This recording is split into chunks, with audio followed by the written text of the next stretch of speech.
మొత్తం షేక్పేట్లో అయితే ఉన్న అనేక ఫంక్షన్ హాల్లో రాత్రికి రాత్రి 100 మంది 200 మంది వచ్చి ఆడవాళ్ళని అందులో పెట్టిన పరిస్థితి.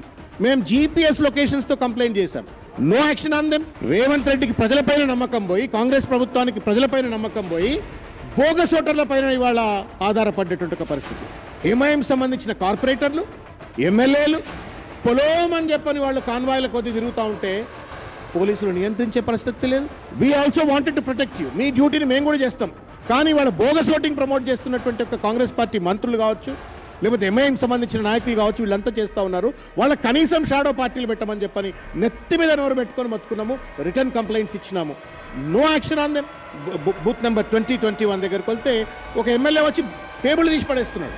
ఇంకో దగ్గర పావని గౌడ్ అని చెప్పని ఒక బీఆర్ఎస్ పార్టీ సీనియర్ నాయకురాలు బూతులు చెప్పడానికి కూడా వీలు కానట్టు ఒక బూతులు తిట్టినారు. వడ్డీరాజు ఎలక్షన్ ఏజెంట్ ఆవిడ, బూతులు చెప్పరాని బూతులు. ఇది రేవంత్ రెడ్డి గారి యొక్క రౌడీజం, రాజ్యాంగంపై నమ్మకలేనితనానికి ఇది ఒక మచ్చుతునకై.